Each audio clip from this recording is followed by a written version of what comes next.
السلام عليكم، مرحبا بكم. نتمنى تكونوا كامل بخير. وصفتنا لنا اليوم هي عبارة على بريوش خفيف بزاف وناجح. نتمنى بزاف تجربوه، راح ينجح معكم ان شاء الله. واش نحتاجو في هذه الوصفه؟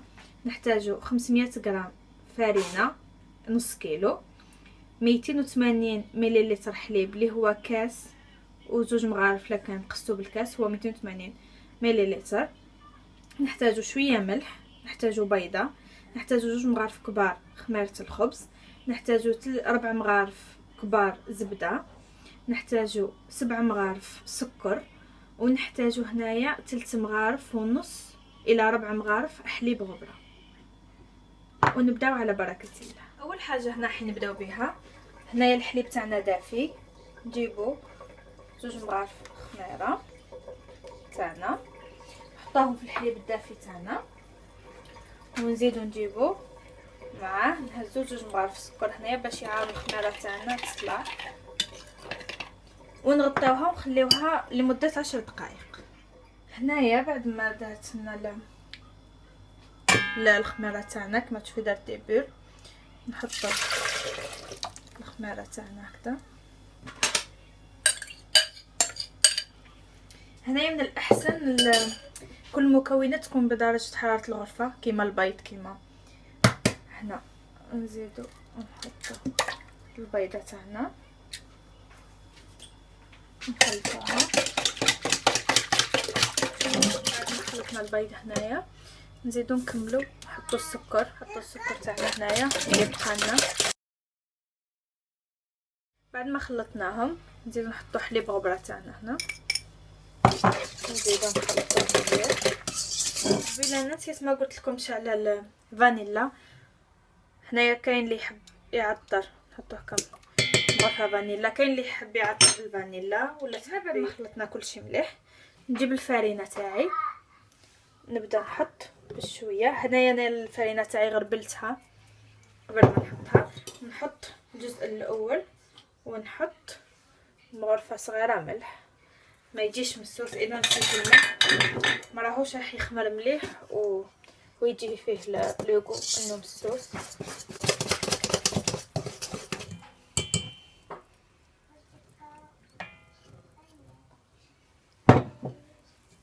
هكذا كما قلت لكم هنا البيتخا يكون اسهل، صح؟ باش نعطيكم انه ثاني تقدري ديريه بيد. بس هنا حنكملو بيدينا كما راكي تشوفي هنا. هاكا تحصلنا عليها طريه كما راكي تشوفي. نجيبو الزبده تاعنا اللي قلت لكم 4 ملاعق زبده، هنا تكون طريه باش ما تعذبكش في الخدمه تاعها. وزيد كما قلت لك تبقاي تدخليها في العجينه كما راكم تشوفوا. هاو كيفاش تحصلنا عليها جاريه. دخلنا فيها الزبده كما قلت لكم. انا هنايا خدمت بيدي ما خدمتش بالبيتخان باش نعرف لكم انها تستخدم حتى تستخدم باليد عادي. هو صح راني جبت وعاء ندهنو بشويه زيت، نفرغ العجينه تاعي هكذا، نفرغها كامل هكذا كما راكم تشوفوا. ونغطيها بابي فيل ونغطيها نخليها تخمر لمده ساعه. الان رجعت لكم هنا كما راكم تشوفوا بعد ما خمرت لنا العجينه. خرجوا لها هاي خمرت مليح، خرجوا الهواء اللي فيها هكذا. نجيبوا فرينه نحطوها هنايا تعاوننا. انا هنايا رايحه نخدم لكم هاد البريوش بطريقتين. راح ندير لكم به الورده تاع النوتيلا وندير لكم به بريوش عادي. دوك نعطيكم لكم الطريقه كيفاش حنديرو. رايحه نقسم نحط شويه فرينه في الموس باش يقسم لي. نقسم العجينه على 2، وحده هادي ندير بها البريوش العادي نخليها هنايا. اما هادي رايحه ندير لكم بها الورده تاع النوتيلا. نقسموا هاد العجينه كيما راكم تشوفوا. تسمى انني قسمت العجينه على 2، وحده ندير بها نصف قد ندير به ورده النوتيلا. نقسم هذه على 4، 1 2 3 و4، نديرهم متساويين. هنا نبداو نجيبوا الكريه الاولى، نرشوا هكا الفرينه مليح ونحلوها بالحلال على شكل دائري. هنا جبت البلا تاعي دهنتو. هنا كما قلت لكم بعد ما حطيناها في البلا نجيبو صحن هكذا نضغطوا عليه باش نديروا نعرفوا الحجم تاع ها شوفوا كيفاش هاي دارت لنا باش تجينا الدائره قد. هنايا نجيبوا النوتيلا تاعنا ولا اي شوكولا تارتيني تاعك، نهزو هنايا كما قلت لكم هكذا وندهنوها. ندهنو غير هاد الدائره. هنايا بعد ما حطينا هكا النوتيلا نزيدو نحلو العجين الثانيه.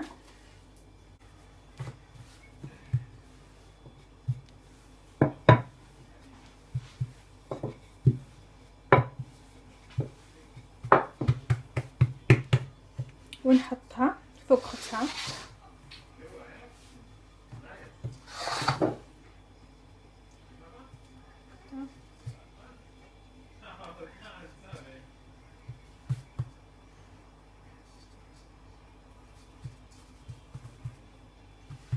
نزيدو نجيبو نفس الصحن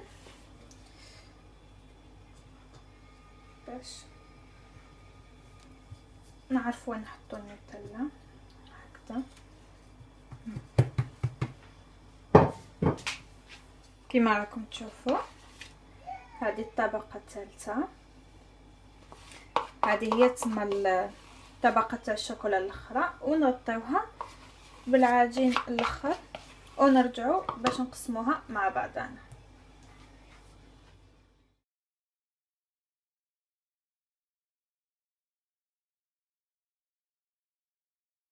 اول حاجه حنديروها هنايا نحطو كاس ولا حاجه هكا في النص ونبداو بسم الله. هنايا نحطو المش في الفرينه ومن بعد نقصو به بسم الله. نقصوها على 4 هكذا. الموس دائما يعاوننا الفرينه. هذه تسمى تجي مقابله لهذه،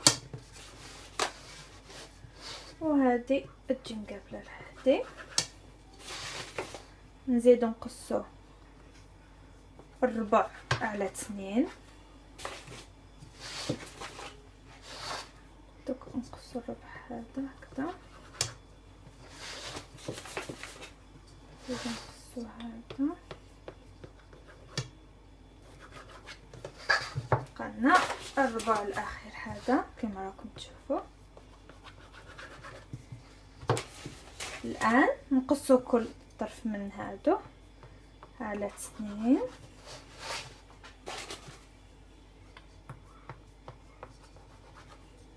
كما راكم تشوفوا هنايا تحصلنا على 16 قطعه، كل ربع قسمنا على 4. الان كيفاش راح نديرو؟ نهزو كل قطعه وقطعه هكذا، ندورو 1 2. هذه ندوروها بعكسها 1 2 هكذا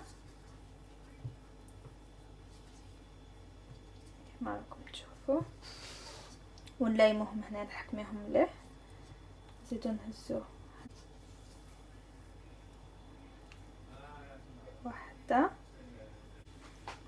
تهزي هكذا 1 2 ومن بعد تسكاي عليهم هنا فوقها كما قلت لكم 1 2 وتحكمي هادو هكذا. هنا كنا تسكينا هكذا على شكل ورده. الان انا رايحه نخليها تخمر ومن بعد ندهنها ونحطها الطيب. الان حين نرجعوا للشكل الثاني العادي. كما قلت لكم الشكل الثاني العجينه اللي خليناها السر باش يجينا في هذا خفيف. تحكي تطوليها هكذا تبقيها على 3.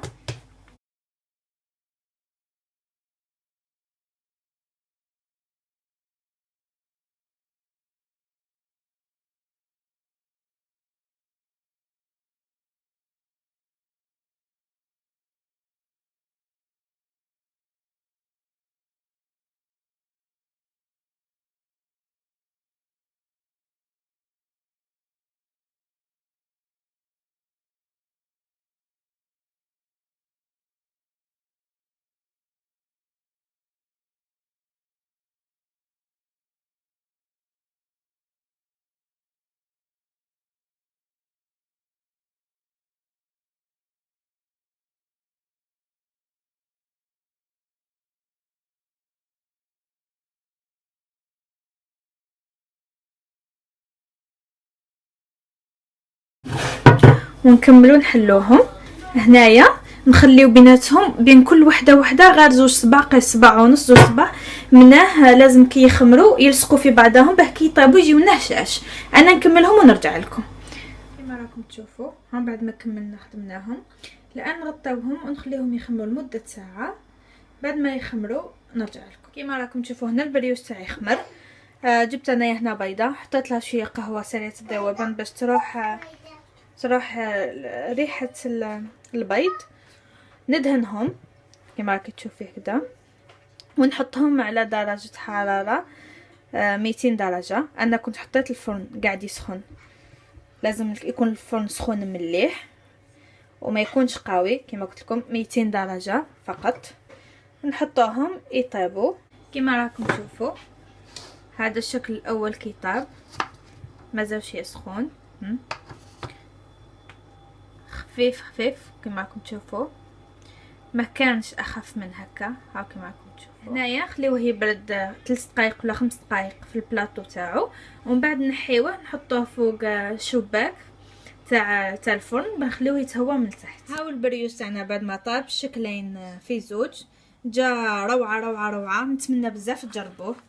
هاي الورده تاعنا قسمت لكم هنايا طرف، شوفوها كيفاش جات خفيفه، جات رائعه. شوفوها كيفاش جات خفيفه. اما بالنسبه لهادو جاو ولا اروع. هم كيفاش جاو كما شوفوا كيفاش جاو خفاف، مازالوا شويه سخان. جاو روعه كي لي بونج من داخل. نتمنى تجربوهم، تكتبوا لي ارائكم في التعليقات وان شاء الله يكونوا ناجحين تنجحوا فيهم. ديروا جيم لا فيديو، تشتركوا في القناه وتضغطوا على الجرس باش يوصلكم كل جديد. ونشكر بزاف اللي يكتبوا لي التعليقات، يخليوا لي ارائهم في خانه التعليقات، بزاف نفرح بهم. شجعتوني، يعطيكم الصحه. وانا ان شاء الله نعطيكم كل جديد وكل ما هو ناجح، ونتلاقاو مع وصفه جايه ان شاء الله.